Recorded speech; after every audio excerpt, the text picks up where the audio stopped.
Speeches and Talks Against War. Chapter 1. Anti-War Talks and Speeches 1. Charlie Chaplin's speech from the 1940 movie The Great Dictator. The speech is delivered by Charlie Chaplin as the character the Jewish barber. This is the greatest anti-war speech ever. See it on YouTube. en.wikipedia.org/wiki/the_great_dictator. Charlie Chaplin. I'm sorry, but I don't want to be an emperor. That's not my business. I don't want to rule or conquer anyone. I should like to help everyone if possible, Jew, Gentile, black men, white. We all want to help one another. Human beings are like that. We want to live by each other's happiness, not by each other's misery. We don't want to hate and despise one another. In this world there is room for everyone. And the good earth is rich and can provide for everyone. The way of life can be free and beautiful, but we have lost the way. Greed has poisoned men's souls, has barricaded the world with hate, has goose-stepped us into misery and bloodshed. We have developed speed, but we have shut ourselves in. Machinery that gives abundance has left us in want. Our knowledge has made us cynical, our cleverness, hard and unkind. We think too much and feel too little. More than machinery we need humanity. More than cleverness, we need kindness and gentleness. Without these qualities, life will be violent and all will be lost. The airplane and the radio have brought us closer together. The very nature of these inventions cries out for the goodness in man, cries out for universal brotherhood, for the unity of us all. Even now my voice is reaching millions throughout the world, millions of despairing men, women, and little children, victims of a system that makes men torture and imprison innocent people. To those who can hear me, I say, do not despair. The misery that is now upon us is but the passing of greed, the bitterness of men who fear the way of human progress.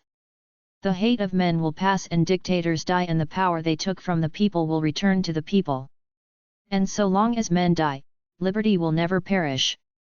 Soldiers, don't give yourselves to brutes, men who despise you and enslave you, who regiment your lives, tell you what to do, what to think and what to feel. Who drill you, diet you, treat you like cattle, use you as cannon fodder. Don't give yourselves to these unnatural men with machine minds and machine hearts. You are not machines. You are not cattle. You are men. You have a love of humanity in your hearts. You don't hate.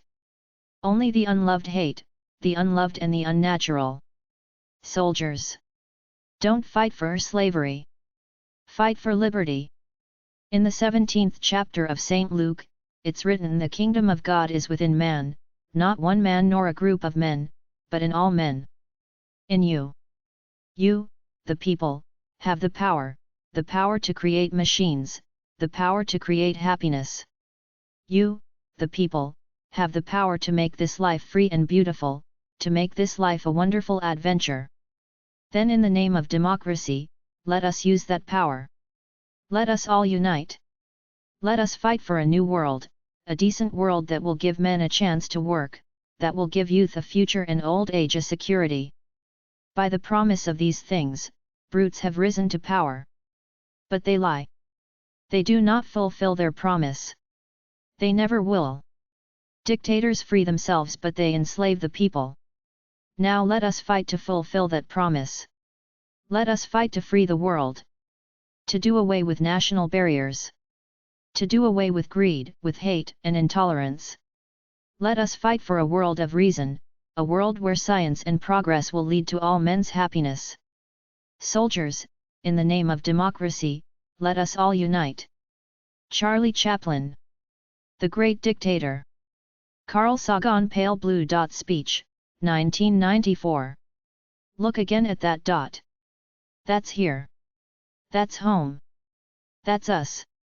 On it everyone you love, everyone you know, everyone you ever heard of, every human being who ever was, lived out their lives.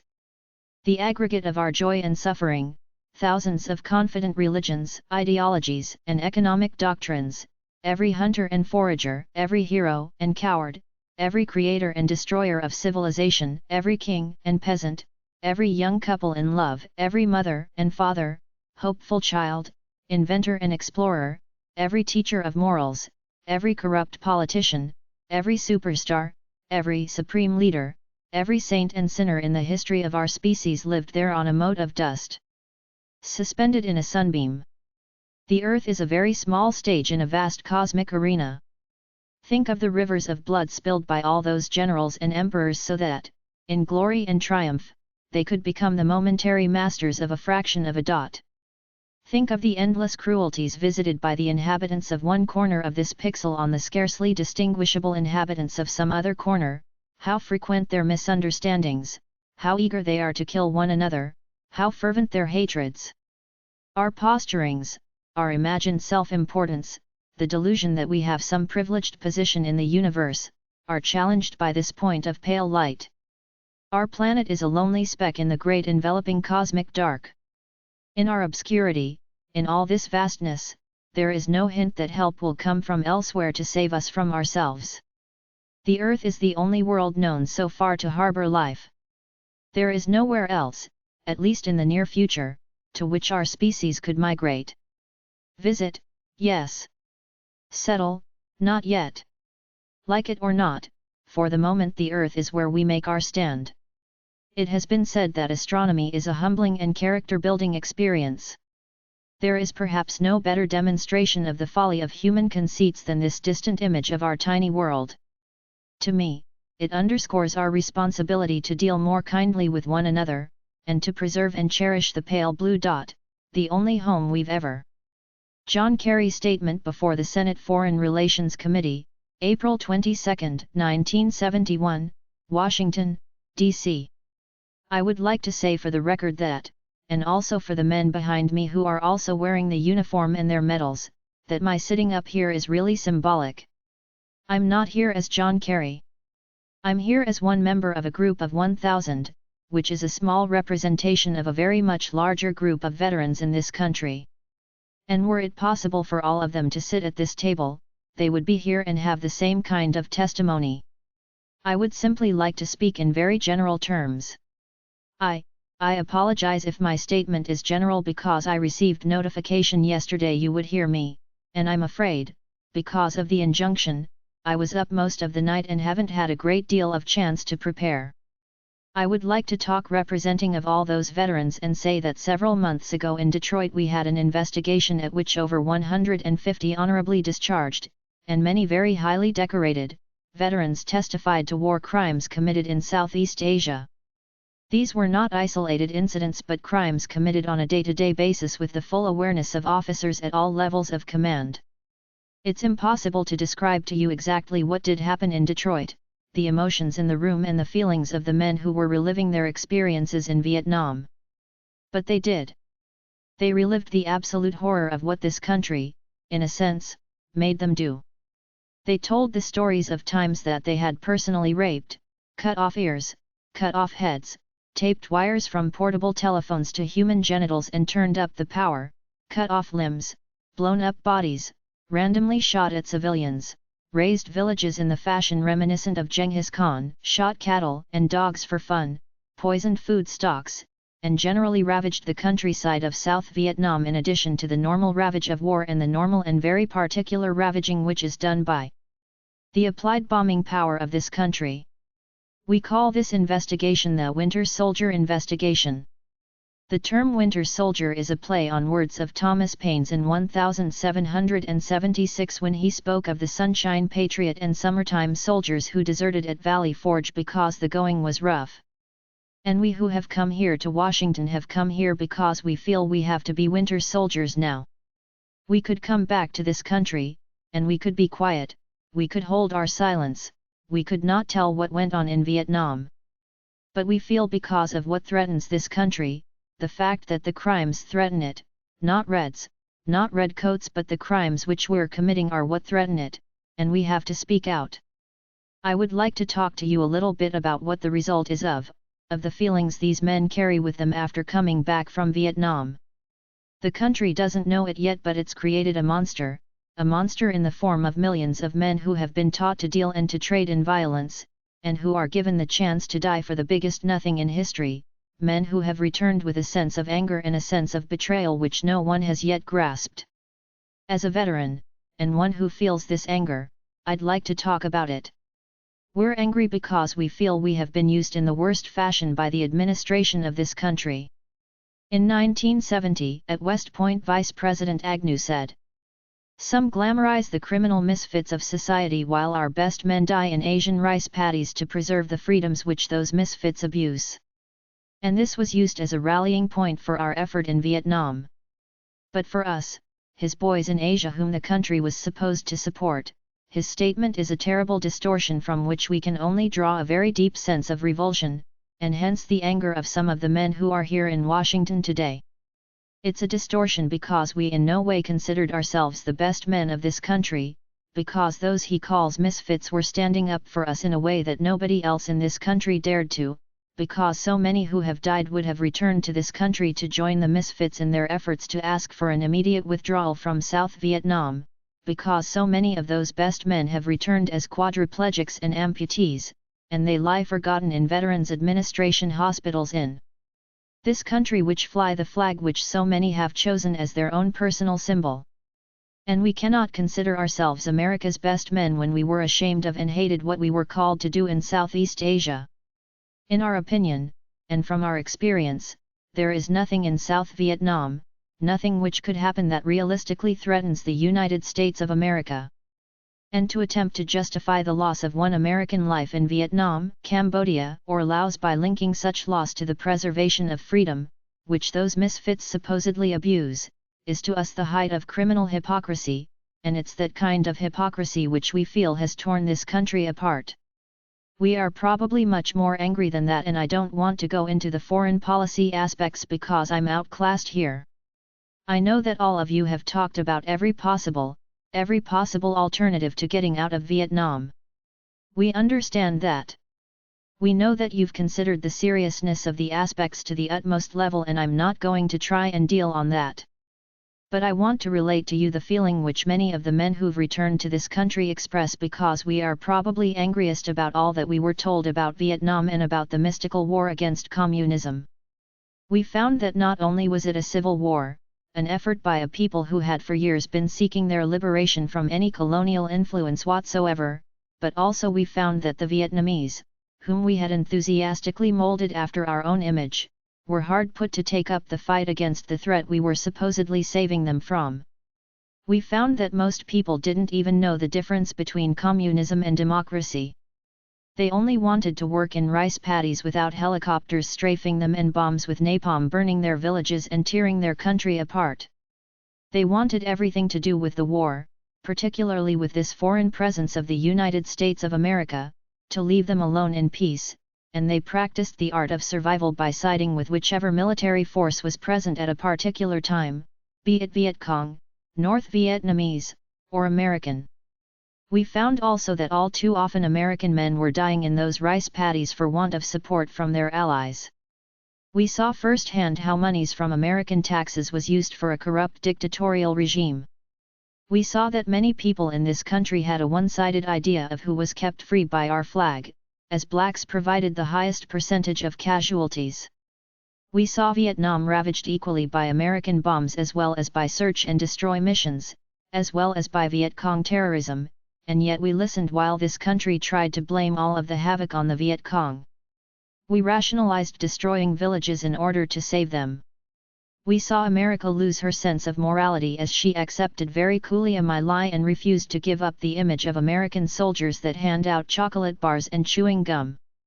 We learned the meaning of free fire zones, shoot anything that moves, and we watched while America placed a cheapness on the lives of Orientals.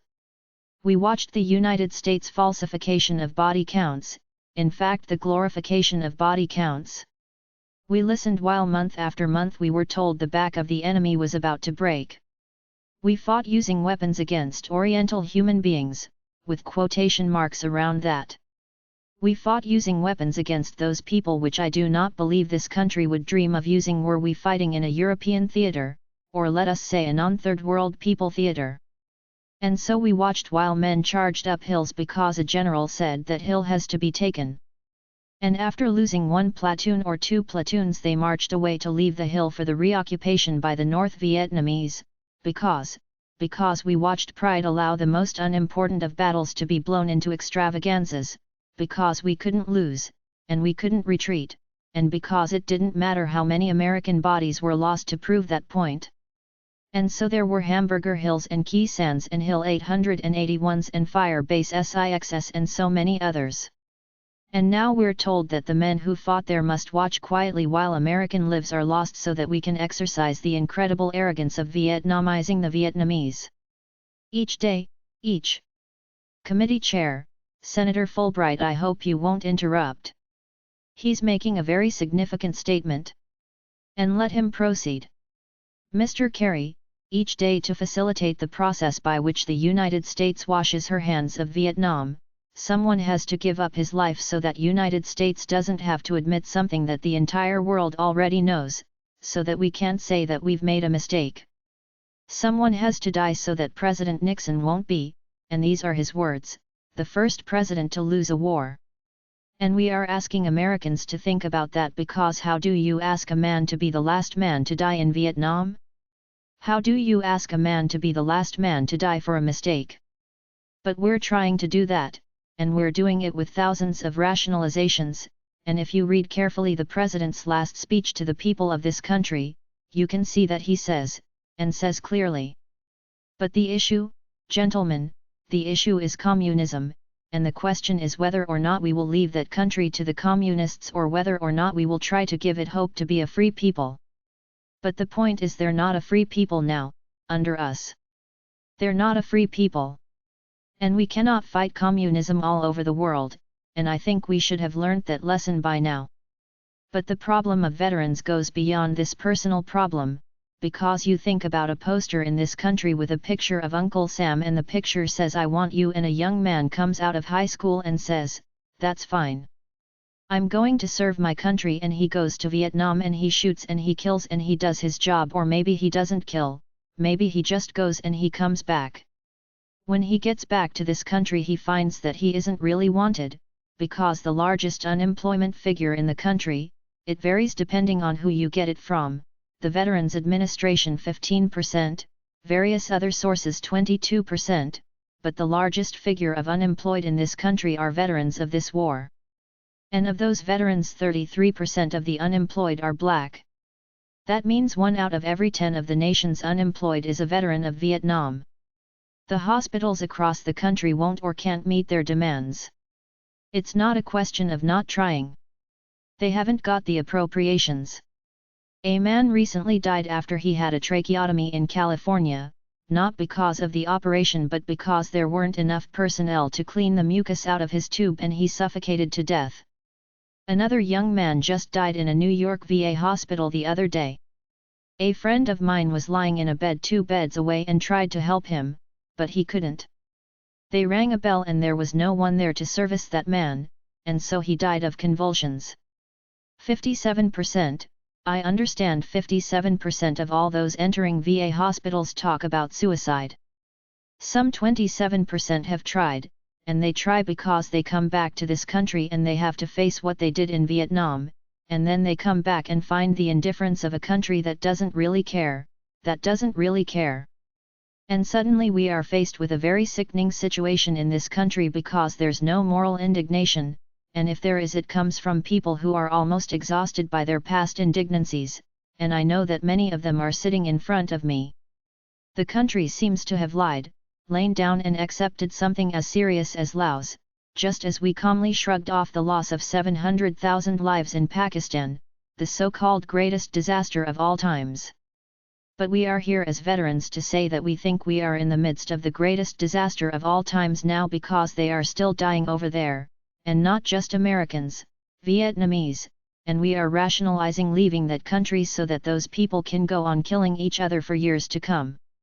Americans seem to have accepted the idea that the war is winding down, at least for Americans, and they have also allowed the bodies, which were once used by a president for statistics to prove that we were winning this war, to be used as evidence against a man who followed orders and who interpreted those orders no differently than hundreds of other men in South Vietnam. We veterans can only look with amazement on the fact that this country has not been able to see that there's absolutely no difference between a ground troop and a helicopter crew. And yet, people have accepted the differentiation fed them by the administration. No ground troops are in Laos, so it's all right to kill Laotians by remote control. But believe me, the helicopter crews fill the same body bags and they wreak the same kind of damage on the Vietnamese and Laotian countryside as anyone else, and the president is talking about allowing that to go on for many years to come. And one can only ask if we will really be satisfied when the troops march into Hanoi. We are asking here in Washington for some action from the Congress of the United States of America, which has the power to raise and maintain armies and which by the Constitution also has the power to declare war.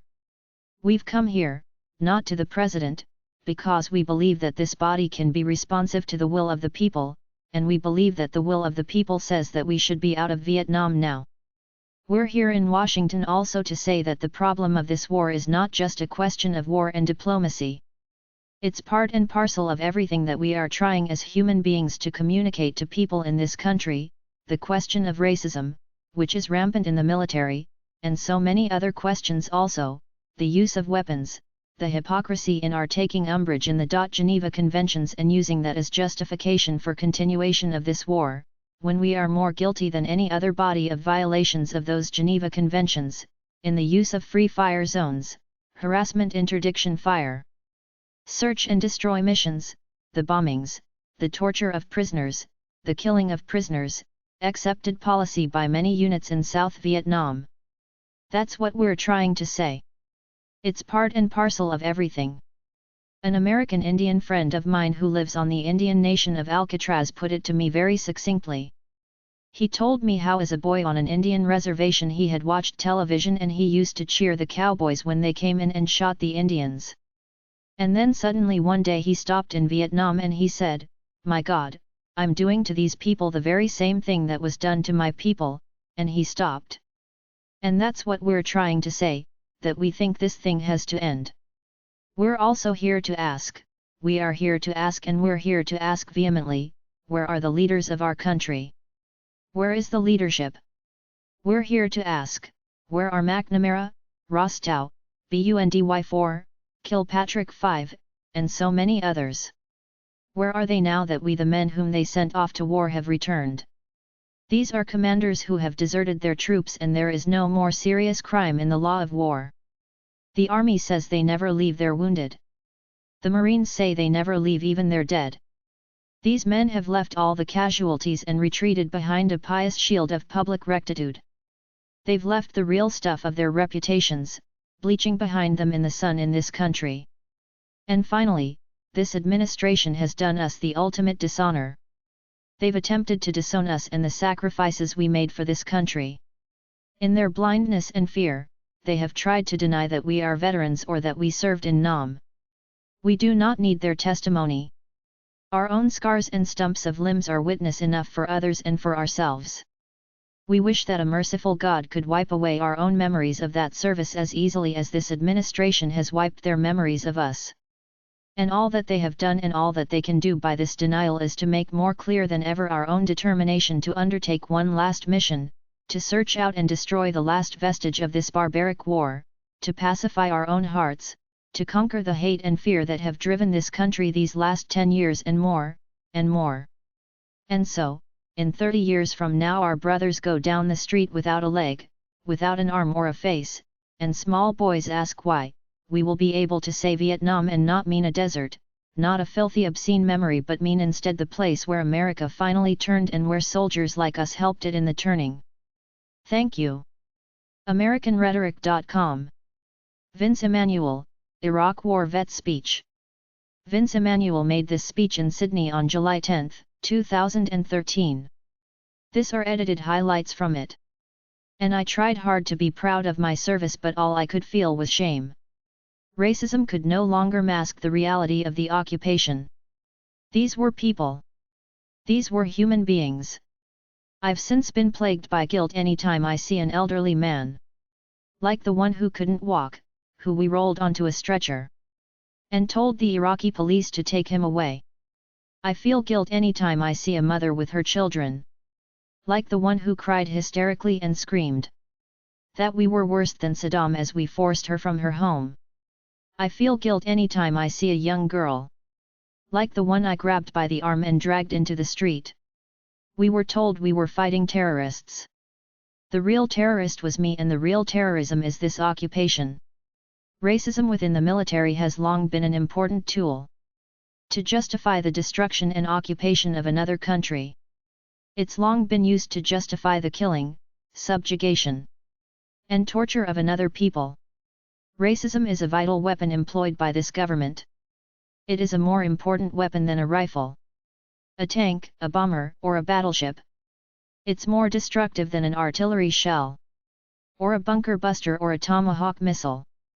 While those weapons are created and owned by this government, they are harmless without people willing to use them. Those who send us to war do not have to pull a trigger or lob a mortar round. They do not have to fight the war. They merely have to sell the war. They need a public who is willing to send their soldiers into harm's way. They need soldiers who are willing to kill and be killed without question. They can spend millions on a single bomb, but that bomb only becomes a weapon when the ranks in the military are willing to follow orders to use it. They can send every last soldier anywhere on earth. But there'll only be a war if soldiers are willing to fight. And the ruling class, the billionaires who profit from human suffering, care only about expanding their wealth, controlling the world economy. Understand that their power lies only in their ability to convince us that war, oppression, and exploitation is in our interest. They understand that their wealth is dependent on their ability to convince the working class to die, to control the market of another country, and convincing us to kill and die is based on their ability to make us think that we are somehow superior. Soldiers, sailors, Marines, airmen have nothing to gain from this occupation. The vast majority of people living in the US have nothing to gain from this occupation. In fact, not only do we have nothing to gain, but we suffer more because of it. We lose limbs, endure trauma, and give our lives. Our families have to watch flag-draped coffins lowered into the earth. Millions in this country without health care, jobs, or access to education must watch as this government squander over $450 million a day on this occupation. Poor and working people in this country are sent to kill poor and working people in another country to make the rich richer. Without racism, soldiers would realize that they have more in common with the Iraqi people than they do with the billionaires who send us to war.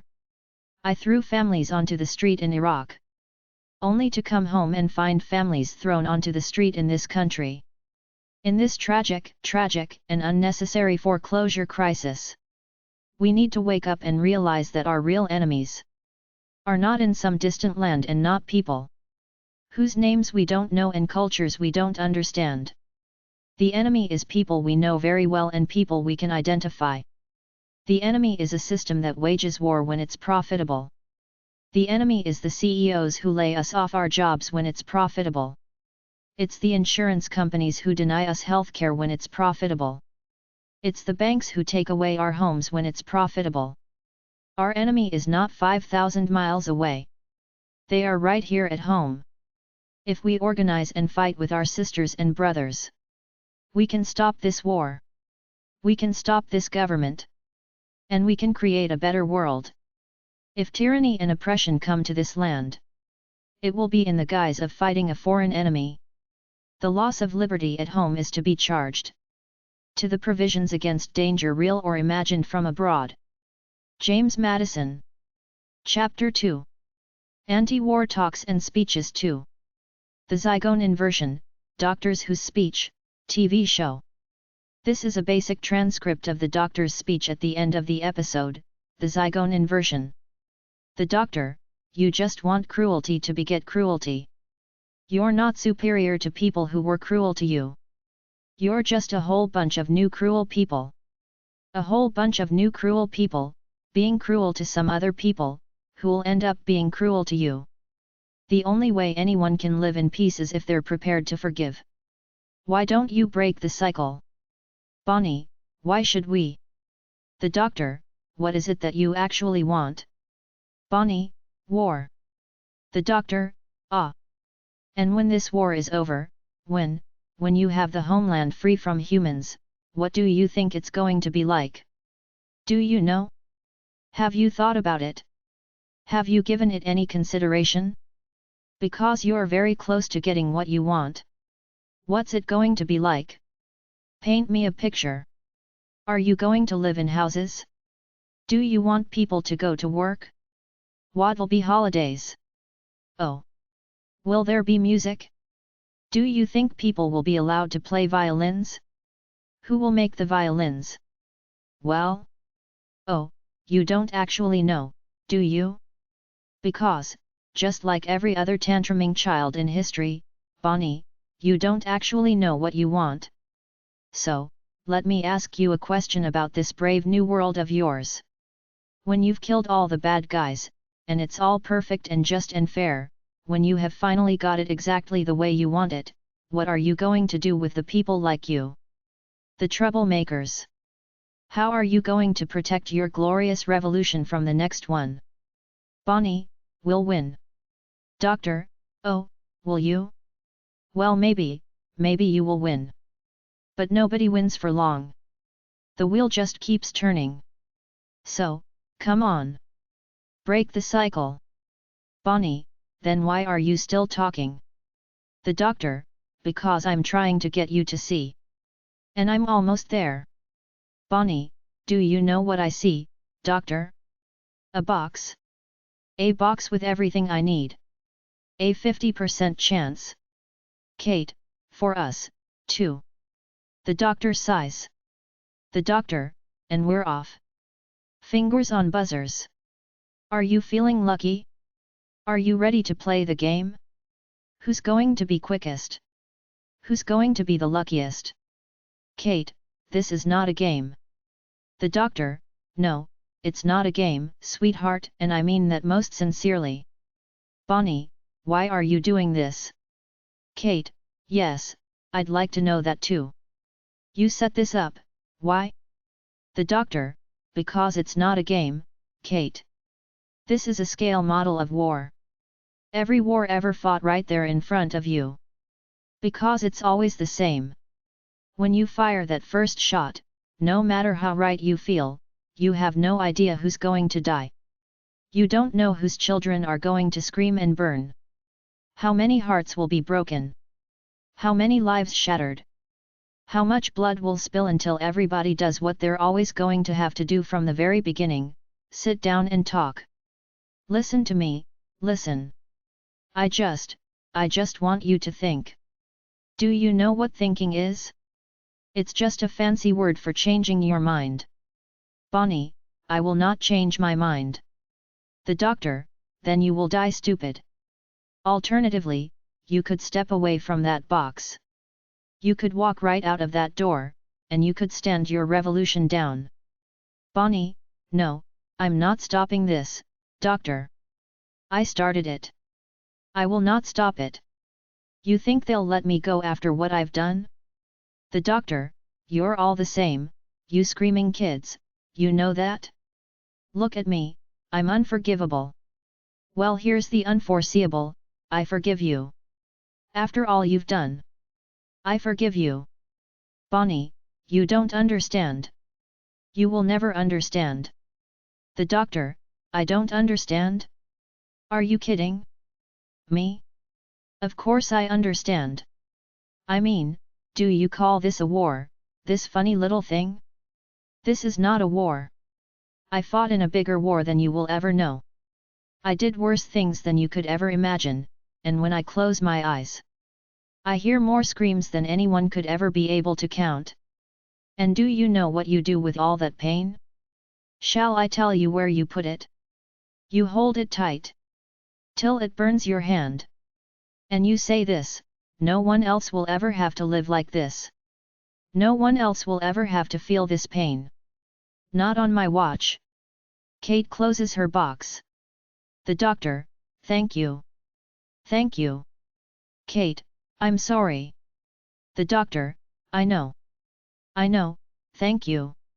The doctor looks back to Bonnie. Well? Bonnie, it's empty, isn't it? Both boxes, there's nothing in them. Just buttons. The doctor, of course. But you know how you know that? Because you've started to think like me. It's hell, isn't it? No one should have to think like that. And no one will. Not on our watch. The doctor and Bonnie stare at one another for a moment. The doctor, gotcha. Bonnie, how can you be so sure? The doctor, because you have a disadvantage, Zygella. I know that face. Kate, well, this is all very well, but as know the boxes are empty now. We can't forget that. The doctor, no, well, you've said that the last 15 times. The doctor uses his sunglasses, which begin pulsing. Bonnie, you didn't wipe my memory. The doctor, no. Just Kate's. Oh, and your little friends here, of course. When they wake up, they won't remember what you've done. It'll be our secret. Bonnie, you're going to protect me? Osgood, well, you're one of us now, whether you like it or not. Bonnie, I don't understand how you could just forgive me. The doctor, because I've been where you have. There was another box. I was going to press another button. I was going to wipe out all of my own kind. Man, woman, and child. I was so sure I was right. Bonnie, what happened? The doctor, same thing that happened to you. I let Clara Oswald get inside my head. The doctor looks at Clara. The doctor, trust me. She doesn't leave. Dr. Izzeldin Abwelaish, a Palestinian physician, lost 3 daughters. Dr. Izzeldin Abwelaish is a Palestinian physician who lost 3 daughters to shelling by the Israelis. Is not consumed with hate. He is a human rights activist, a 4-time Nobel Peace Prize nominee who said bullets are the weapons of the weak. He said that a refusal to hate is the most powerful weapon in the arsenal of a human. Words are stronger than bullets. Even if words can't stop bullets, they can deflect the poisonous hatred that stem from them. People expected me to be drowning in an ocean of hatred. I refused to fall victim to despair and instead vowed to fight for all, regardless of religious or political beliefs. I am determined to keep my beloved daughters alive in your minds through good deeds. Abwelaish has a charitable organization, the Daughters for Life Foundation, based in Canada. He wrote, I shall not hate, a Gaza doctor's journey on the road to peace and human dignity.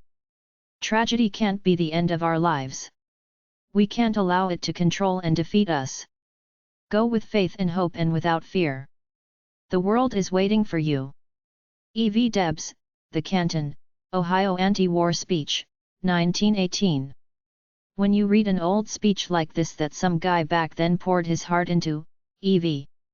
Debs, you realize that nothing has changed. Somebody has to stop the war makers. That's the first sign of the enlightenment of the human race. Delivered, June 16, 1918. Comrades, friends, and fellow workers, for this very cordial greeting, this very hearty reception, I thank you all with the fullest appreciation of your interest in and your devotion to the cause for which I am to speak to you this afternoon. To speak for labor, to plead the cause of the men and women and children who toil, to serve the working class, has always been to me a high privilege, a duty of love. I have just returned from a visit over yonder, where 3 of our most loyal comrades are paying the penalty for their devotion to the cause of the working class. They have come to realize, as many of us have, that it is extremely dangerous to exercise the constitutional right of free speech in a country fighting to make democracy safe in the world. I realize that, in speaking to you this afternoon, there are certain limitations placed upon the right of free speech. I must be exceedingly careful, prudent, as to what I say, and even more careful and prudent as to how I say it. I may not be able to say all I think, but I am not going to say anything that I do not think. I would rather 1,000 times be a free soul in jail than to be a sycophant and coward in the streets. They may put those boys in jail and some of the rest of us in jail, but they cannot put the socialist movement in jail. Those prison bars separate their bodies from ours, but their souls are here this afternoon. They are simply paying the penalty that all men have paid in all the ages of history for standing erect and for seeking to pave the way to better conditions for mankind. If it had not been for the men and women who, in the past, have had the moral courage to go to jail, we would still be in the jungles. This assemblage is exceedingly good to look upon. I wish it were possible for me to give you what you are giving me this afternoon. What I say here amounts to but little, what I see here is exceedingly important. You workers in Ohio, enlisted in the greatest cause ever organized in the interest of your class, are making history today in the face of threatening opposition of all kinds, history that is going to be read with profound interest by coming generations. There is but one thing you have to be concerned about, and that is that you keep foursquare with the principles of the international socialist movement. It is only when you begin to compromise that trouble begins. So far as I am concerned, it does not matter what others may say or think or do, as long as I am sure that I am right with myself and the cause. There are so many who seek refuge in the popular side of a great question. As a socialist, I have long since learned how to stand alone. For the last month I have been traveling over the Hoosier state, and, let me say to you, that, in all my connection with the socialist movement, I have never seen such meetings, such enthusiasm, such unity of purpose, never have I seen such a promising outlook as there is today, notwithstanding the statement published repeatedly that our leaders have deserted us. Well, for myself, I never had much faith in leaders. I am willing to be charged with almost anything, rather than to be charged with being a leader. I am suspicious of leaders, and especially of the intellectual variety. Give me the rank and file every day in the week. If you go to the city of Washington and you examine the pages of the Congressional Directory, you will find that almost all of those corporation lawyers and cowardly politicians, members of Congress and misrepresentatives of the masses, you will find that almost all of them claim, in glowing terms, that they have risen from the ranks to places of eminence and distinction. I am very glad I cannot make that claim for myself. I would be ashamed to admit that I had risen from the ranks. When I rise, it will be with the ranks and not from the ranks. When I came away from Indiana, the comrades said, "When you cross the line and get over into the Buckeye State, tell the comrades there that we are on duty and doing duty. Give them for us a hearty greeting and tell them that we are going to make a record this fall that will be read around the world." Earth Socialists of Ohio, it appears, are very much alive this year. The party has been killed recently, which, no doubt, accounts for its extraordinary activity. There is nothing that helps the Socialist Party so much as receiving an occasional death blow. The oftener it is killed, the more active, the more energetic, the more powerful it becomes. They who have been reading the capitalist newspapers realize what a capacity they have for lying. We have been reading them lately. They know all about the Socialist Party, the socialist movement, except what is true. Only the other day they took an article that I had written, and most of you have read it, most of you members of the party, at least, and they made it appear that I had undergone a marvelous transformation. I had suddenly become changed, had in fact come to my senses. I had ceased to be a wicked socialist and had become a respectable socialist, a patriotic socialist, as if I had ever been anything else. What was the purpose of this deliberate misrepresentation? It is so self-evident that it suggests itself. The purpose was to sow the seeds of dissension in our ranks, to have it appear that we were divided among ourselves, that we were pitted against each other, to our mutual undoing. But socialists were not born yesterday. They know how to read capitalist newspapers, and to believe exactly the opposite of what they read. Why should a socialist be discouraged on the eve of the greatest triumph in all the history of the socialist movement?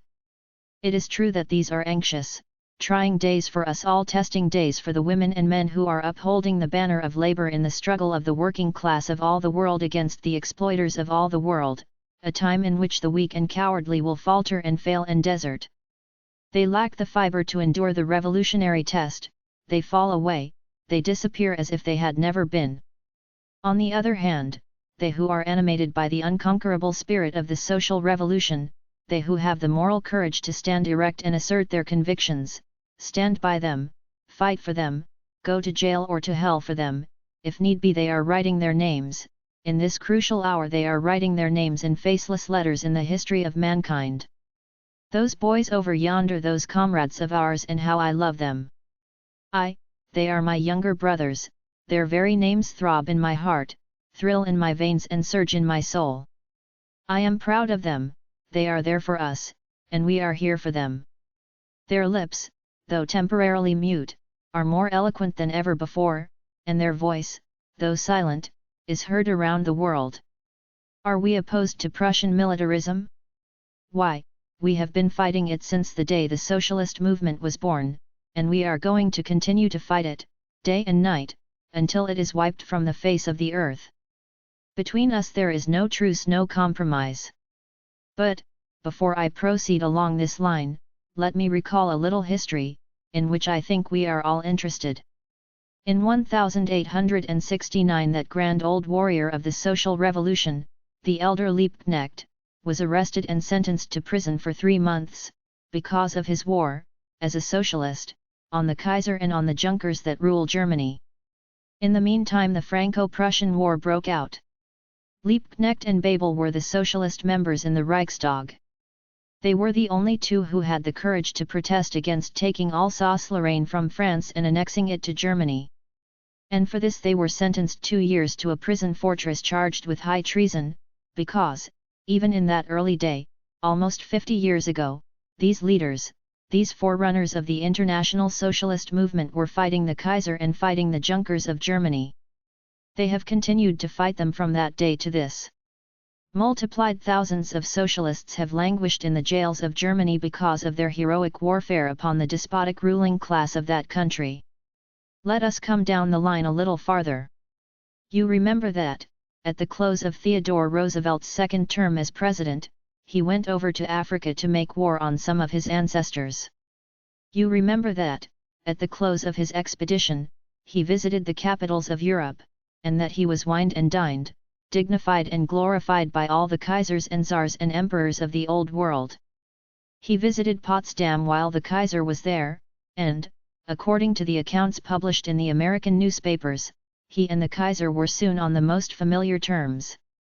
They were hilariously intimate with each other and slapped each other on the back.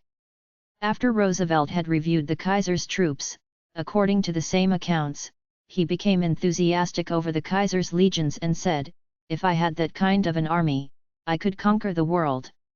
He knew the Kaiser then just as well as he knows him now. He knew that he was the Kaiser, the Beast of Berlin. And yet, he permitted himself to be entertained by that Beast of Berlin, had his feet under the mahogany of the Beast of Berlin, was cheek by jowl with the Beast of Berlin. And, while Roosevelt was being entertained royally by the German Kaiser, that same Kaiser was putting the leaders of the Socialist Party in jail for fighting the Kaiser and the Junkers of Germany.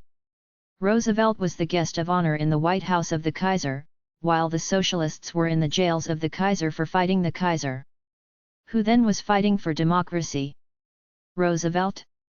Roosevelt, who was honored by the Kaiser, or the Socialists who were in jail by order of the Kaiser? Birds of a feather flock together.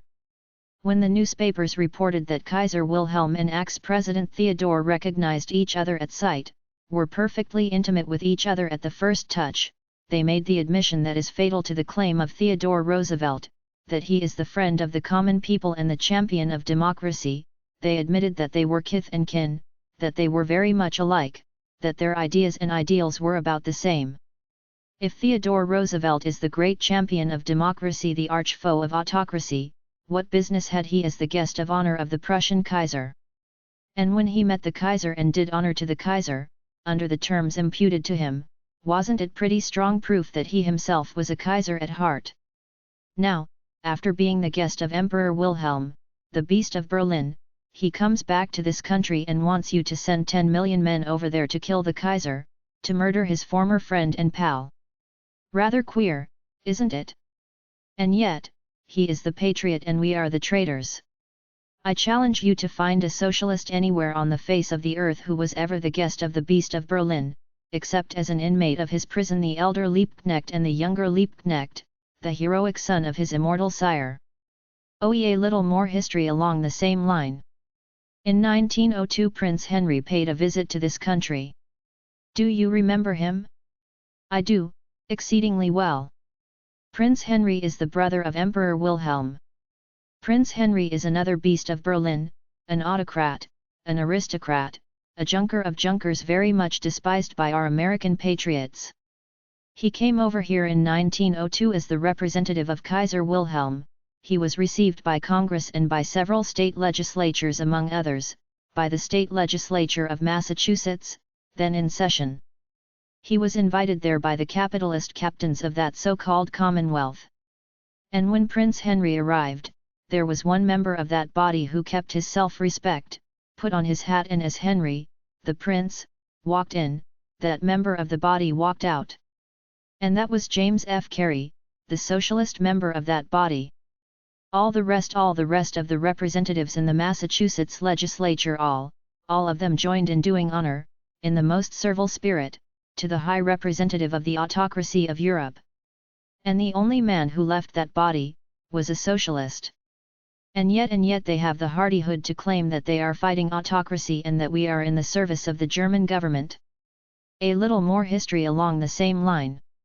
I have a distinct recollection of it. It occurred 15 years ago when Prince Henry came here. All of our plutocracy, all of the wealthy representatives living along Fifth Avenue, all of them threw their palace doors wide open and received Prince Henry with open arms. But they were not satisfied with this. They got down and grovelled in the dust at his feet. Our plutocracy, women and men alike, vied with each other to lick the boots of Prince Henry, the brother and representative of the Beast of Berlin, and still our plutocracy, our junkers, would have us believe that all the junkers are confined to Germany. It is precisely because we refuse to believe this that they brand us as disloyalists. They want our eyes focused on the junkers in Berlin so that we will not see those within our own borders. I hate, I loathe, I despise junkers and junkerdom. I have no earthly use for the junkers of Germany and not one particle more use for the junkers in the United States. They tell us that we live in a great free republic, that our institutions are democratic, that we are a free and self-governing people. This is too much, even for a joke. But it is not a subject for levity, it is an exceedingly serious matter. To whom do the Wall Street junkers in our country marry their daughters? After they have wrung their countless millions from your sweat, your agony, and your life's blood, in a time of war as in a time of peace, they invest these untold millions in the purchase of titles of broken-down aristocrats, such as princes, dukes, counts, and other parasites and no accounts. Would they be satisfied to wed their daughters to honest workingmen? To real democrats? Oh, no. They scour the markets of Europe for vampires who are titled and nothing else. And they swap their millions for the titles, so that matrimony with them becomes literally a matter of money. These are the gentry who are today wrapped up in the American flag, who shout their claim from the housetops that they are the only patriots and who have their magnifying glasses in hand, scanning the country for evidence of disloyalty, eager to apply the brand of treason to the men who dare to even whisper their opposition to junker rule in the United States. No wonder Sam Johnson declared that patriotism is the last refuge of the scoundrel. He must have had this Wall Street gentry in mind, or at least their prototypes, for in every age it has been the tyrant, the oppressor, and the exploiter who has wrapped himself in the cloak of patriotism, or religion, or both, to deceive and overawe the people. They would have you believe that the Socialist Party consists in the main of disloyalists and traitors. It is true in a sense, not at all to their discredit. We frankly admit that we are disloyalists and traitors to the real traitors of this nation, to the gang that on the Pacific coast are trying to hang Tom Mooney and Warren Billings in spite of their well-known innocence and the protest of practically the whole civilized world. I know Tom Mooney intimately as if he were my own brother. He is an absolutely honest man. He had no more to do with the crime with which he was charged and for which he was convicted than I had. And if he ought to go to the gallows, so ought I. If he is guilty, every man who belongs to a labor organization or to the Socialist Party is likewise guilty. What is Tom Mooney guilty of? I will tell you. I am familiar with his record. For years he has been fighting bravely and without compromise the battles of the working class out on the Pacific coast. He refused to be bribed and he could not be browbeaten. In spite of all attempts to intimidate him, he continued loyally in the service of the organized workers, and for this he became a marked man. The henchman of the powerful and corrupt corporations, concluding finally that he could not be bought or bribed or bullied, decided he must therefore be murdered. That is why Tom Mooney is today a life prisoner and why he would have been hanged as a felon long ago but for the worldwide protest of the working class. Let us review another bit of history. You remember Francis J. Henney, special investigator of the state of California, who was shot down in cold blood in the courtroom in San Francisco. You remember that dastardly crime, do you not? The United Railways, consisting of a lot of plutocrats and highbinders represented by the Chamber of Commerce, absolutely control the city of San Francisco. The city was and is their private reservation. Their will is the supreme law. Take your stand against them and question their authority and you are doomed. They do not hesitate a moment to plot murder or any other crime to perpetuate their corrupt and enslaving regime. Tom Mooney was the chief representative of the working class they could not control. They own the railways, they control the great industries, they are the industrial masters and the political rulers of the people. From their decision there is no appeal. They are the autocrats of the Pacific coast, as cruel and infamous as any that ever ruled in Germany or any other country in the old world. When their rule became so corrupt that at last a grand jury indicted them and they were placed on trial and Francis J. Henney was selected to assist in their prosecution, this gang, represented by the Chamber of Commerce, this gang of plutocrats, autocrats, and highbinders, hired an assassin to shoot Henney down in the courtroom. Henney, however, happened to live through it. But that was not their fault. The same identical gang that hired the murderer to kill Henney also hired false witnesses to swear away the fife of Tom Mooney and, foiled in that, they have kept him in a foul prison hole ever since. Every solitary one of these aristocratic conspirators and would-be murderers claims to be an arch-patriot, every one of them insists that the war is being waged to make the world safe for democracy. What humbug! What rot! What false pretense! These autocrats, these tyrants, these red-handed robbers and murderers, the patriots, while the men who have the courage to stand face to face with them, speak the truth and fight for their exploited victims, they are the disloyalists and traitors. If this be true, I want to take my place side by side with the traitors in this fight. The other day they sentenced Kate Richards O'Hare to the penitentiary for 5 years. Think of sentencing a woman to the penitentiary simply for talking.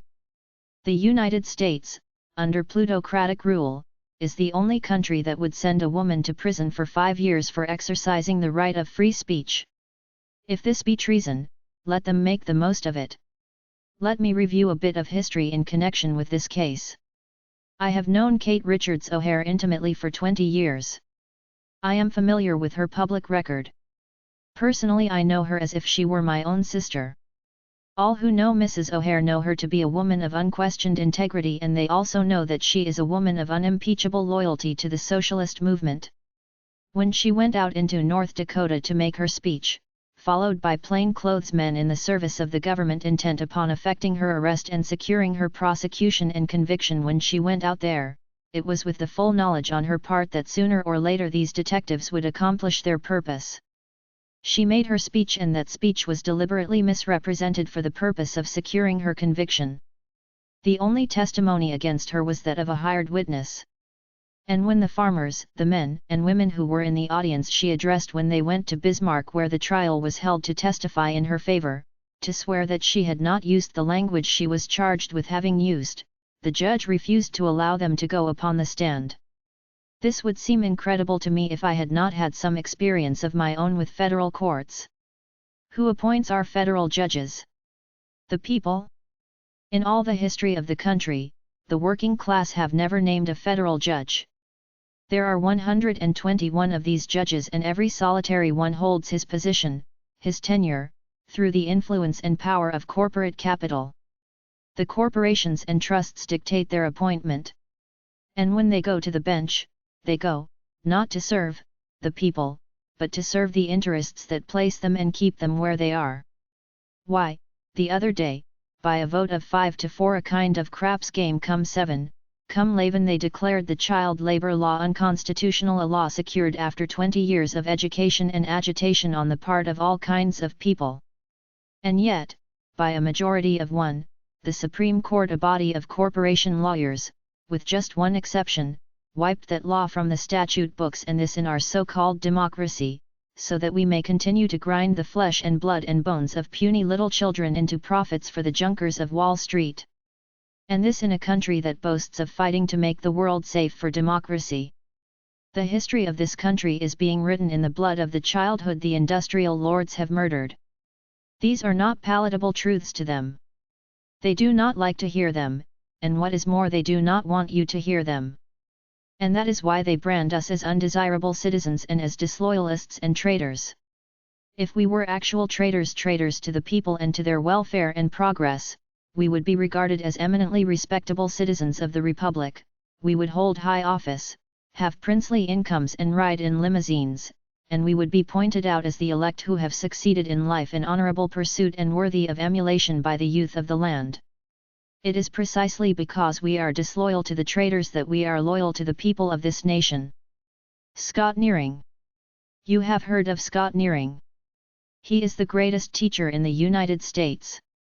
He was in the University of Pennsylvania until the Board of Trustees, consisting of great capitalists, captains of industry, found that he was teaching sound economics to the students in his classes. This sealed his fate in that institution. They sneeringly charged, just as the same usurers, money changers, Pharisees, hypocrites charged the Judean carpenter some 20 centuries ago that he was a false teacher and that he was stirring up the people.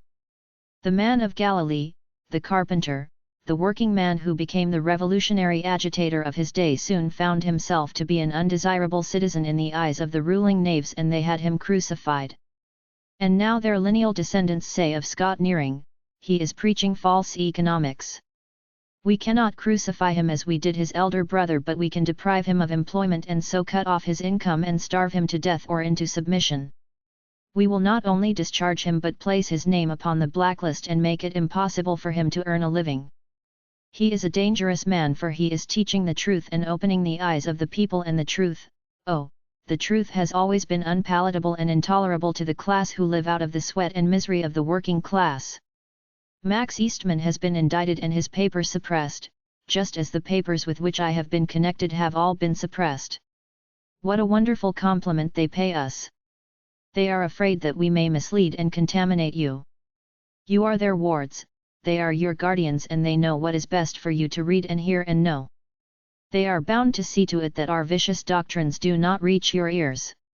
And so in our great democracy, under our free institutions, they flatter our press by suppression, and they ignorantly imagine that they have silenced revolutionary propaganda in the United States. What an awful mistake they make for our benefit! As a matter of justice to them, we should respond with resolutions of thanks and gratitude.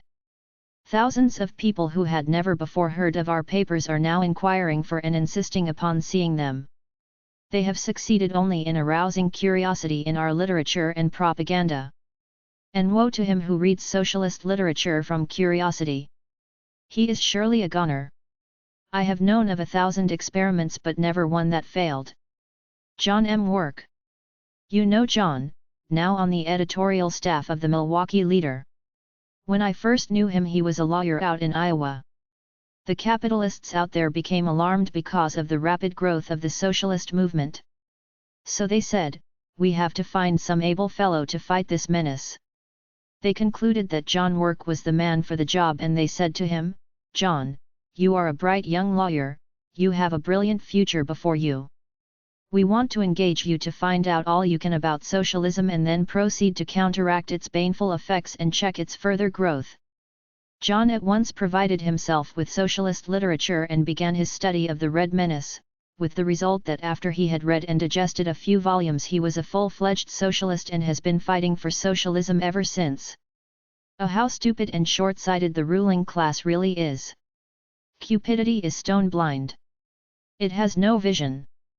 The greedy, profit-seeking exploiter cannot see beyond the end of his nose. He can see a chance for an opening, he is cunning enough to know what graft is and where it is and how it can be secured, but vision he has none, not the slightest. He knows nothing of the great throbbing world that spreads out in all directions. He has no capacity for literature, no appreciation of art, no soul for beauty. That is the penalty the parasites pay for the violation of the laws of life. The Rockefellers are blind. Every move they make in their game of greed but hastens their own doom. Every blow they strike at the socialist movement reacts upon themselves. Every time they strike at us they hit themselves. It never fails. Every time they strangle a socialist paper they add 1,000 voices proclaiming the truth of the principles of socialism and the ideals of the socialist movement. They help us in spite of themselves. Socialism is a growing idea, an expanding philosophy. It is spreading over the entire face of the earth. It is as vain to resist it as it would be to arrest the sunrise on the morrow. It is coming, coming, coming all along the line. Can you not see it? If not, I advise you to consult an oculist. There is certainly something the matter with your vision. It is the mightiest movement in the history of mankind. What a privilege to serve it! I have regretted 1,000 times that I can do so little for the movement that has done so much for me. The little that I am, the little that I am hoping to be, I owe to the socialist movement. It has given me my ideas and ideals, my principles and convictions, and I would not exchange one of them for all of Rockefeller's blood-stained dollars. It has taught me how to serve, a lesson to me of priceless value. It has taught me the ecstasy in the hand-clasp of a comrade. It has enabled me to hold high communion with you and made it possible for me to take my place side by side with you in the great struggle for the better day, to multiply myself over and over again, to thrill with a fresh-born manhood, to feel life truly worthwhile, to open new avenues of vision, to spread out glorious vistas, to know that I am kin to all that throbs, to be class-conscious and to realize that, regardless of nationality, race, creed, color, or sex, every man, every woman who toils, who renders useful service, every member of the working class without an exception, is my comrade, my brother and sister, and that to serve them and their cause is the highest duty of my life. And in their service I can feel myself expand, I can rise to the stature of a man and claim the right to a place on earth, a place where I can stand and strive to speed the day of industrial freedom and social justice. Yes, my comrades, my heart is attuned to yours. All our hearts now throb as one great heart responsive to the battle cry of the social revolution. Here, in this alert and inspiring assemblage, our hearts are with the Bolsheviki of Russia. Those heroic men and women, those unconquerable comrades have by their incomparable valor and sacrifice added fresh luster to the fame of the international movement. Those Russian comrades of ours have made greater sacrifices, have suffered more and have shed more heroic blood than any like number of men and women anywhere on earth. They have laid the foundation of the first real democracy that ever drew the breath of life in this world. And the very first act of the triumphant Russian Revolution was to proclaim a state of peace with all mankind, coupled with a fervent moral appeal, not to kings, not to emperors, rulers, or diplomats, but to the people of all nations. Here we have the very breath of democracy, the quintessence of the dawning freedom. The Russian Revolution proclaimed its glorious triumph in its ringing and inspiring appeal to the peoples of all the earth. In a humane and fraternal spirit, New Russia, emancipated at last from the curse of the centuries, called upon all nations engaged in the frightful war, the Central Powers as well as the Allies, to send representatives to a conference to lay down terms of peace that should be just and lasting. Here was the supreme opportunity to strike the blow to make the world safe for democracy. Was there any response to that noble appeal that in some day to come will be written in letters of gold in the history of the world? Was there any response whatever to that appeal for universal peace?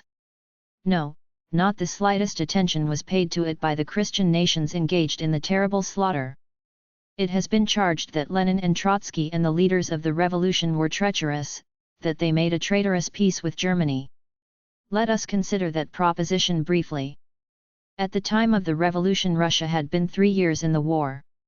Under the Tsar she had lost more than 4 million of her ill-clad, poorly equipped, half-starved soldiers, slain outright or disabled on the field of battle. She was absolutely bankrupt. Her soldiers were mainly without arms. This was what was bequeathed to the revolution by the Tsar and his regime, and for this condition Lenin and Trotsky were not responsible, nor the Bolsheviki. For this appalling state of affairs the Tsar and his rotten bureaucracy were solely responsible. When the Bolsheviki came into power and went through the archives, they found and exposed the secret treaties, the treaties that were made between the Tsar and the French government, the British government and the Italian government, proposing, after the victory was achieved, to dismember the German Empire and destroy the Central Powers. These treaties have never been denied nor repudiated. Very little has been said about them in the American press. I have a copy of these treaties, showing that the purpose of the Allies is exactly the purpose of the Central Powers, and that is the conquest and spoliation of the weaker nations that has always been the purpose of war. Wars throughout history have been waged for conquest and plunder. In the Middle Ages, when the feudal lords who inhabited the castles whose towers may still be seen along the Rhine concluded to enlarge their domains, to increase their power, their prestige, and their wealth, they declared war upon one another. But they themselves did not go to war any more than the modern feudal lords, the barons of Wall Street, go to war. The feudal barons of the Middle Ages, the economic predecessors of the capitalists of our day, declared all wars. And their miserable serfs fought all the battles. The poor, ignorant serfs had been taught to revere their masters, to believe that when their masters declared war upon one another, it was their patriotic duty to fall upon one another and to cut one another's throats for the profit and glory of the lords and barons who held them in contempt. And that is war in a nutshell. The master class has always declared the wars, the subject class has always fought the battles. The master class has had all to gain and nothing to lose, while the subject class has had nothing to gain and all to lose, especially their lives. They have always taught and trained you to believe it to be your patriotic duty to go to war and to have yourselves slaughtered at their command. But in all the history of the world you, the people, have never had a voice in declaring war, and strange as it certainly appears, no war by any nation in any age has ever been declared by the people. And here let me emphasize the fact, and it cannot be repeated too often, that the working class who fight all the battles, the working class who make the supreme sacrifices, the working class who freely shed their blood and furnish the corpses, have never yet had a voice in either declaring war or making peace. It is the ruling class that invariably does both. They alone declare war and they alone make peace. Yours not to reason why. Yours but to do and die. That is their motto, and we object on the part of the awakening workers of this nation. If war is right, let it be declared by the people. You who have your lives to lose, you certainly above all others have the right to decide the momentous issue of war or peace. Rose Pastor Stokes. And when I mention her name I take off my hat. Here we have another heroic and inspiring comrade. She had her millions of dollars at command. Did her wealth restrain her an instant? On the contrary, her supreme devotion to the cause outweighed all considerations of a financial or social nature. She went out boldly to plead the cause of the working class, and they rewarded her high courage with a 10 years sentence to the penitentiary. Think of it! 10 years! What atrocious crime had she committed? What frightful things had she said? Let me answer candidly. She said nothing more than I have said here this afternoon. I want to admit without reservation that if Rose Pastor Stokes is guilty of crime, so am I. If she is guilty for the brave part she has taken in this testing time of human souls, I would not be cowardly enough to plead my innocence. And if she ought to be sent to the penitentiary for 10 years, so ought I without a doubt. What did Rose Pastor Stokes say? Why, she said that a government could not at the same time serve both the profiteers and the victims of the profiteers. Is it not true?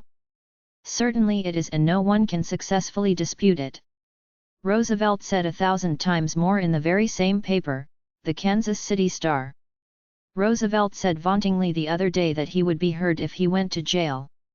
He knows very well that he is taking no risk of going to jail.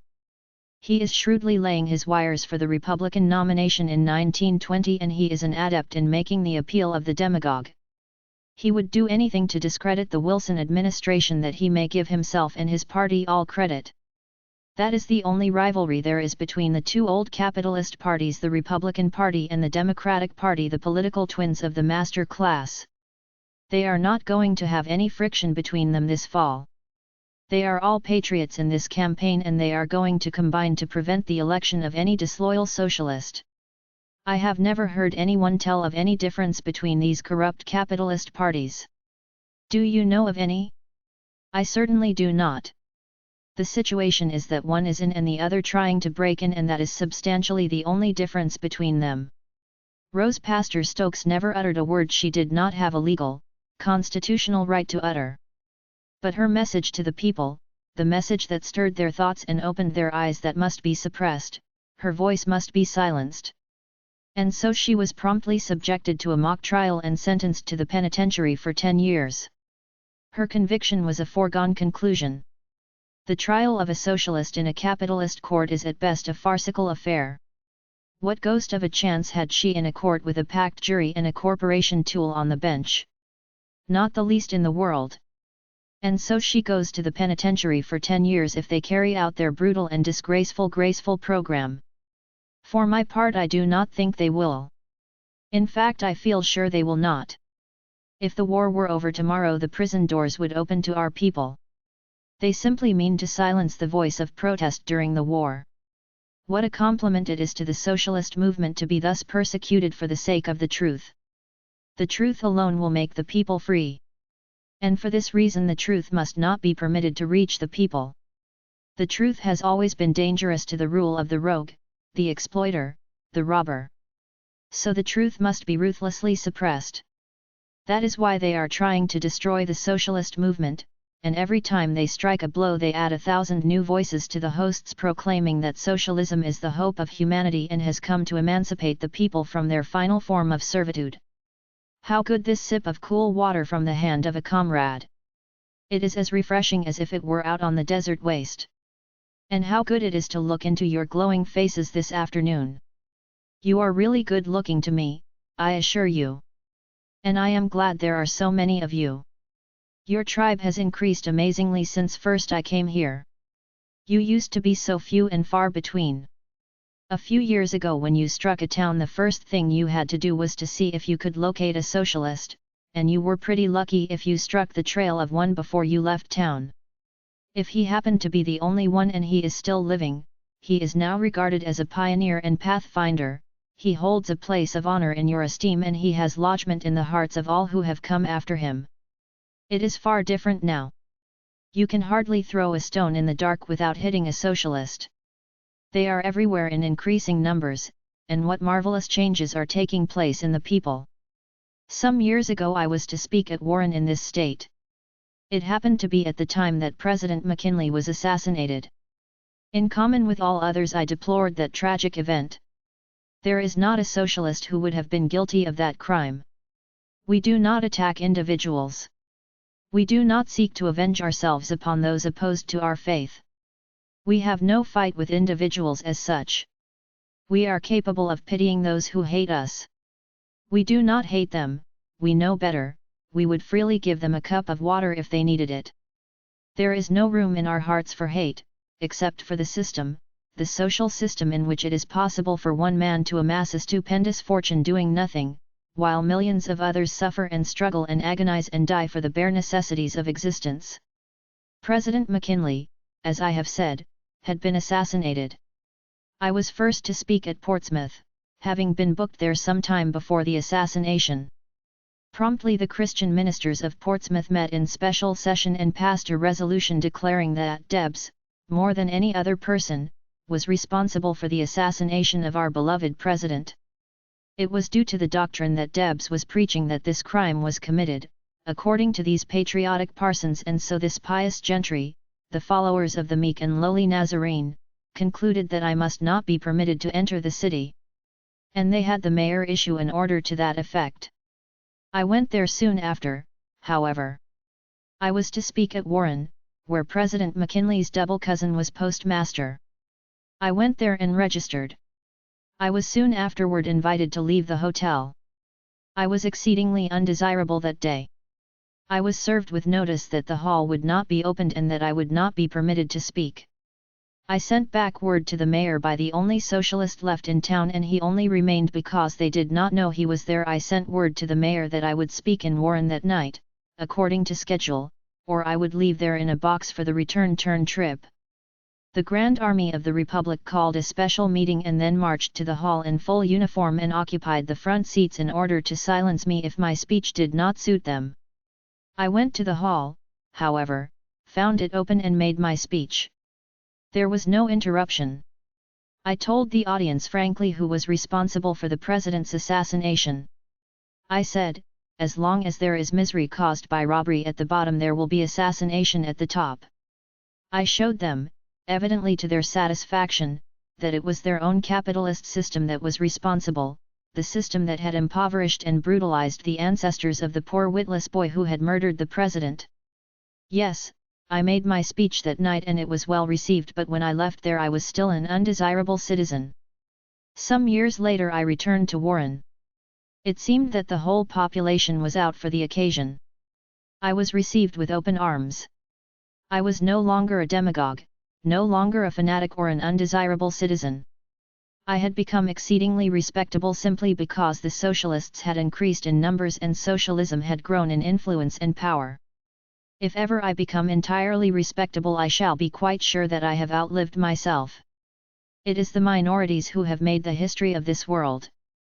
It is the few who have had the courage to take their places at the front, who have been true enough to themselves to speak the truth that was in them, who have dared oppose the established order of things, who have espoused the cause of the suffering, struggling poor, who have upheld without regard to personal consequences the cause of freedom and righteousness.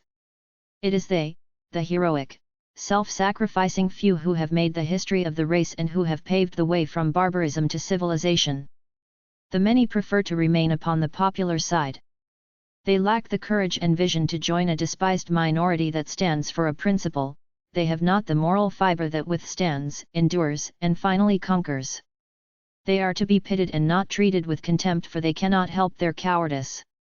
But, thank God, in every age and in every nation there have been the brave and self-reliant few, and they have been sufficient to their historic task, and we, who are here today, are under infinite obligations to them because they suffered, they sacrificed, they went to jail, they had their bones broken upon the wheel, they were burned at the stake and their ashes scattered to the winds by the hands of hate and revenge in their struggle to leave the world better for us than they found it for themselves.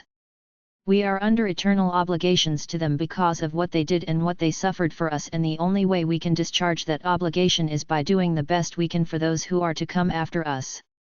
And this is the high purpose of every socialist on earth.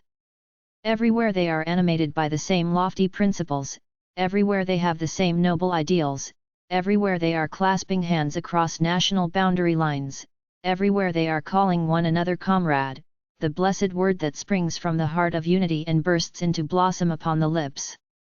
Each passing day they are getting into closer touch all along the battle line, waging the holy war of the working class of the world against the ruling and exploiting class of the world. They make many mistakes and they profit by them all. They encounter numerous defeats and grow stronger through them all. They never take a backward step. OE. The heart of the International Socialist never beats a retreat. They are pressing forward, here, there, and everywhere, in all the zones that girdle the globe. Everywhere these awakening workers, these class-conscious proletarians, these hardy sons and daughters of honest toil are proclaiming the glad tidings of the coming emancipation, everywhere their hearts are attuned to the most sacred cause that ever challenged men and women to action in all the history of the world. Everywhere they are moving toward democracy and the dawn, marching toward the sunrise, their faces all aglow with the light of the coming day. These are the socialists, the most zealous and enthusiastic crusaders the world has ever known. They are making history that will light up the horizon of coming generations, for their mission is the emancipation of the human race.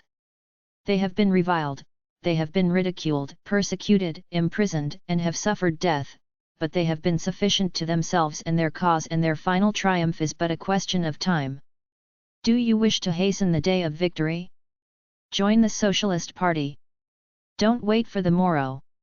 Join now. Enroll your name without fear and take your place where you belong.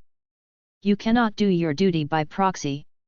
You have got to do it yourself, and do it squarely, and then as you look yourself in the face you will have no occasion to blush. You will know what it is to be a real man or woman. You will lose nothing, you will gain everything. Not only will you lose nothing, but you will find something of infinite value, and that something will be yourself. And that is your supreme need, to find yourself, to really know yourself and your purpose in life. You need at this time especially to know that you are fit for something better than slavery and cannon fodder. You need to know that you were not created to work and produce and impoverish yourself to enrich an idle exploiter. You need to know that you have a mind to improve, a soul to develop, and a manhood to sustain. You need to know that it is your duty to rise above the animal plane of existence. You need to know that it is for you to know something about literature and science and art. You need to know that you are verging on the edge of a great new world. You need to get in touch with your comrades and fellow workers, and to become conscious of your interests, your powers, and your possibilities as a class. You need to know that you belong to the great majority of mankind. You need to know that as long as you are ignorant, as long as you are indifferent, as long as you are apathetic, unorganized, and content, you will remain exactly where you are. You will be exploited, you will be degraded, and you will have to beg for a job. You will get just enough for your slavish toil to keep you in working order, and you will be looked down upon with scorn and contempt by the very parasites that live and luxuriate out of your sweat and unpaid labor. If you would be respected, you have got to begin by respecting yourself.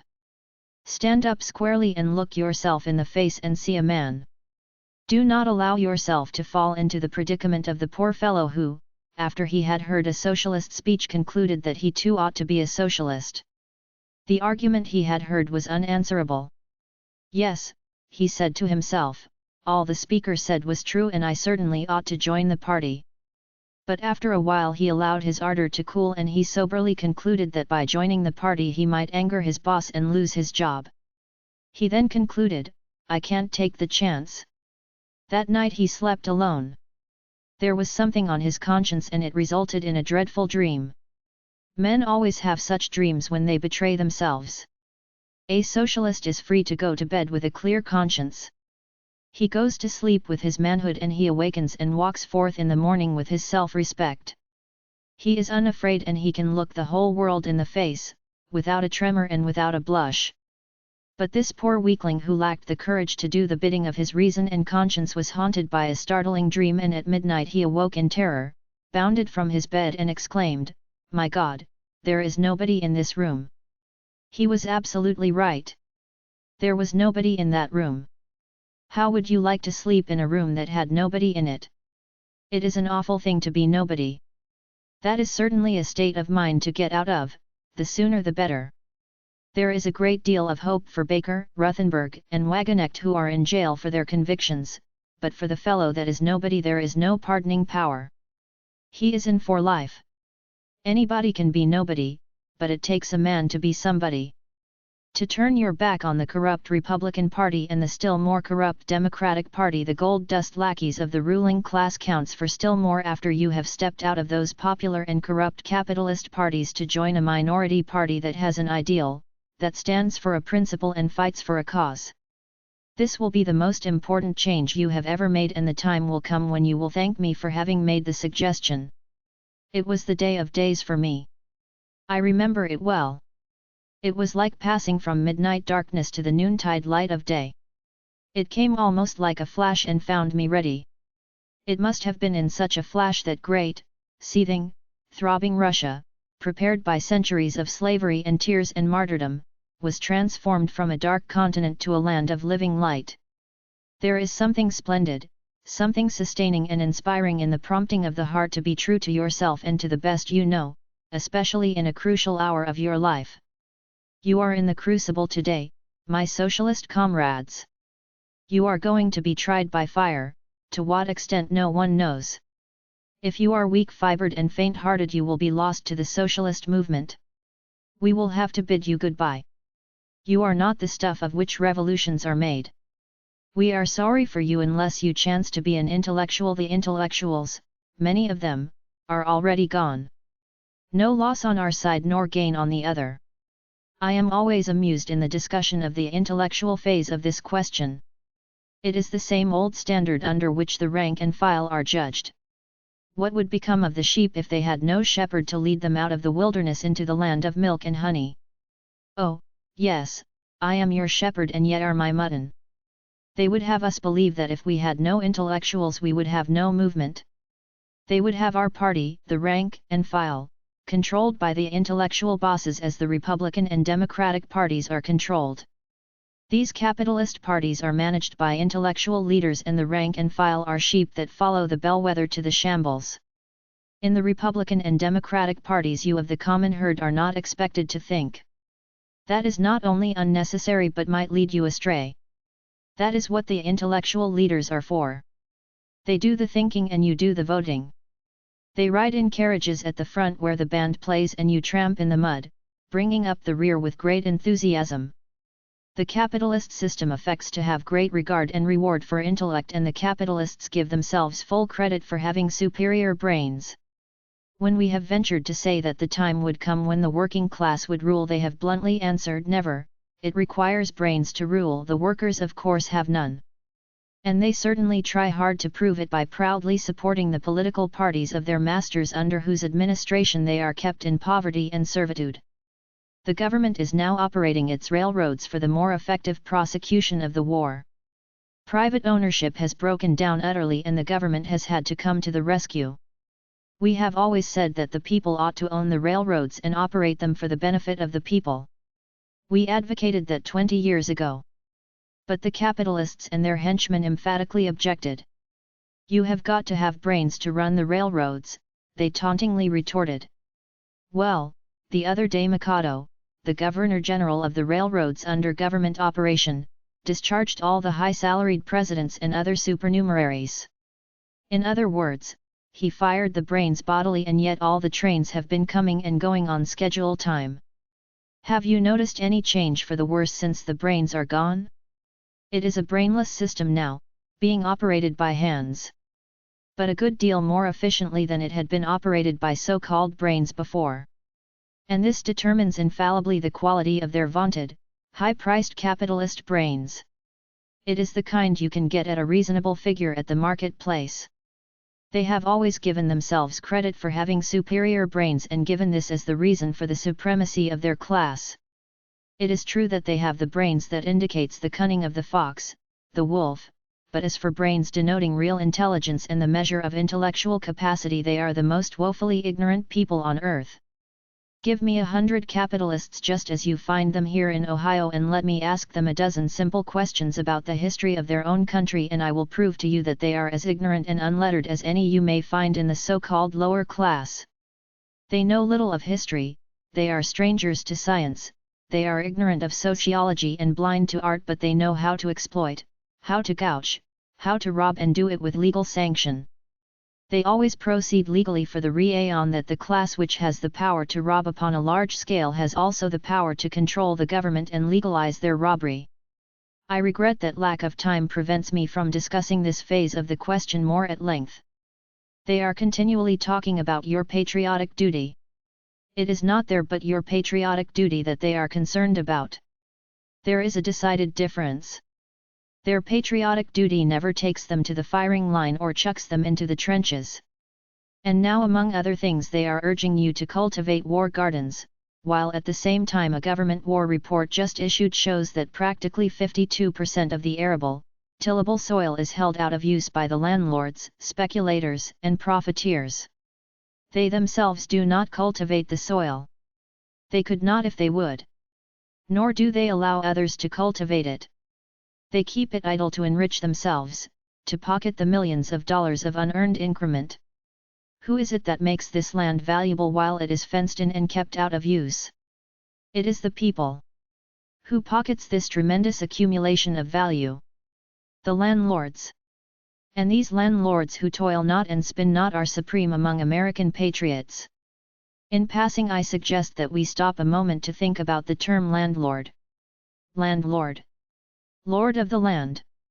The lord of the land is indeed a super patriot.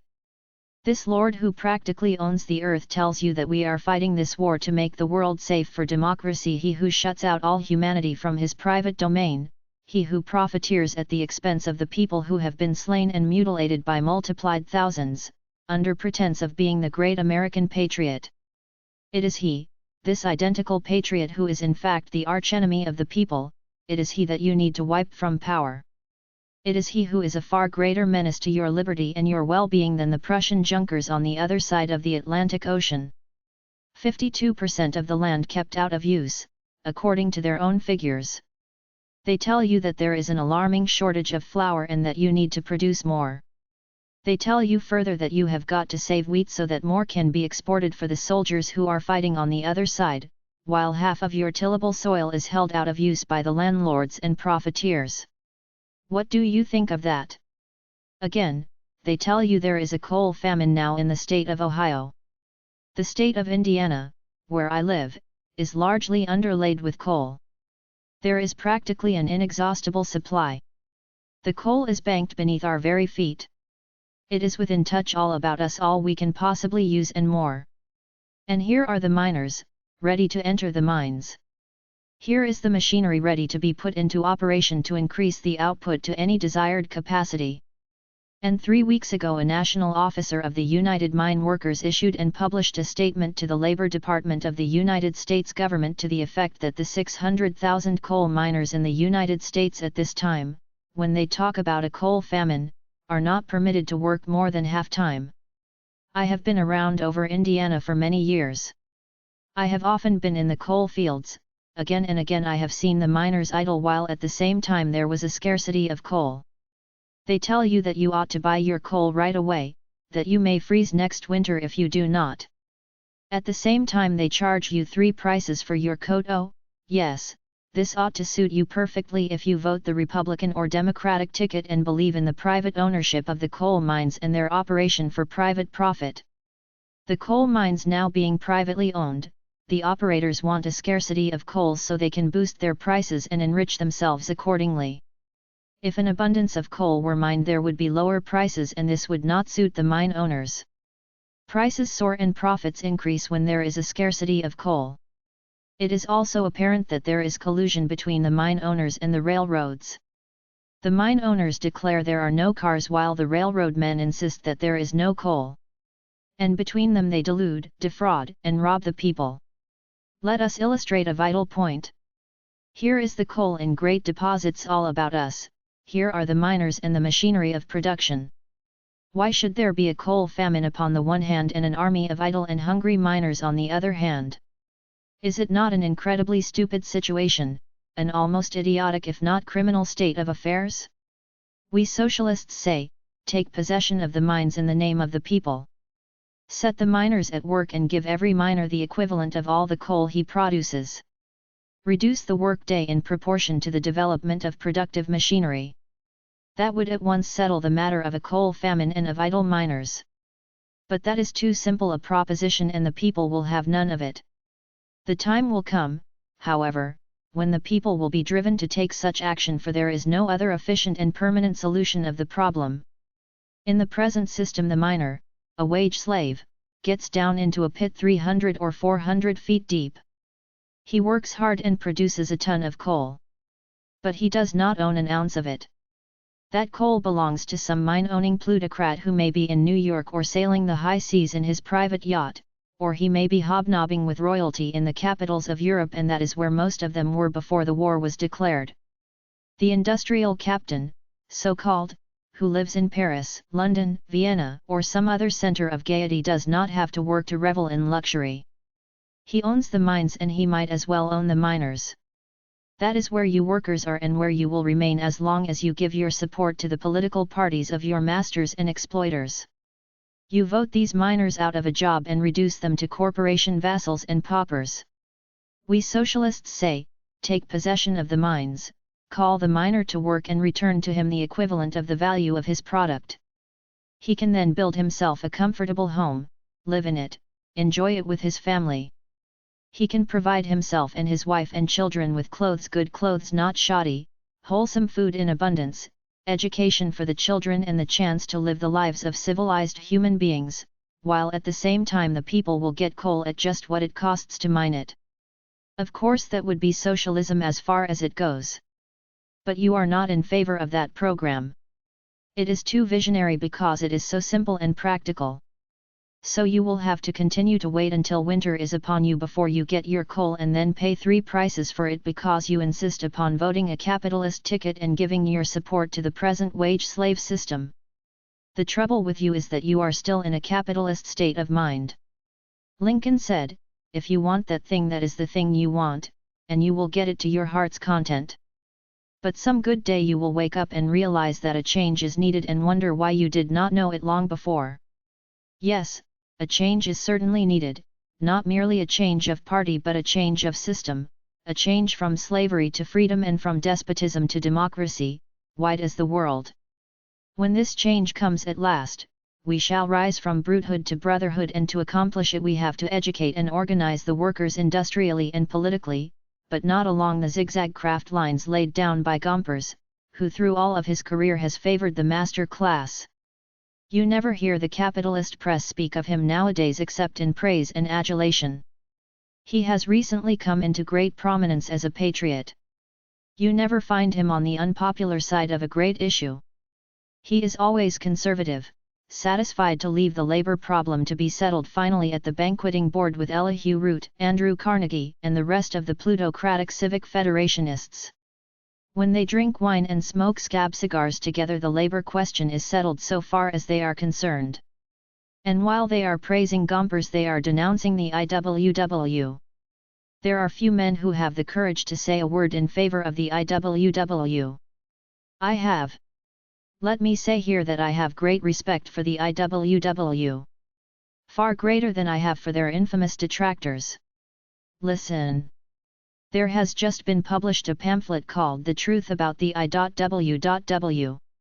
It has been issued after long and thorough investigation by 5 men of unquestioned standing in the capitalist world. At the head of these investigators was Professor John Graham Brooks of Harvard University, and next to him John A. Fish of the Survey of the Religious Organizations of Pittsburgh, and Mr. Brewer, the government investigator. 5 of these prominent men conducted an impartial examination of the IWW. To quote their own words, they followed its trail.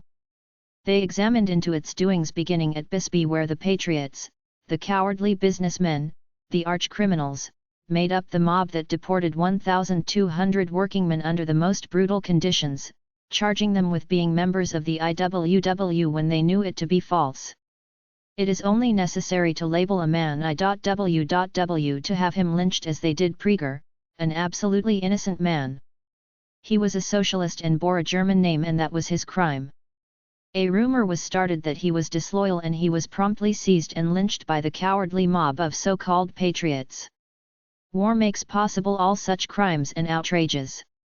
And war comes in spite of the people. When Wall Street says war, the press says war, and the pulpit promptly follows with its amen. In every age the pulpit has been on the side of the rulers and not on the side of the people. That is one reason why the preachers so fiercely denounce the IWW. Take the time to read this pamphlet about the IWW. Don't take the word of Wall Street and its press as final. Read this report by 5 impartial and highly reputable men who made their investigation to know the truth, and that they might tell the truth to the American people. They declare that the IWW in all its career never committed as much violence against the ruling class as the ruling class has committed against the IWW. You are not now reading any reports in the daily press about the trial at Chicago, are you? They used to publish extensive reports when the trial first began, and to prate about what they proposed to prove against the IWW as a gigantic conspiracy against the government. The trial has continued until they have exhausted all their testimony, and they have not yet proven violence in a single instance. No, not one.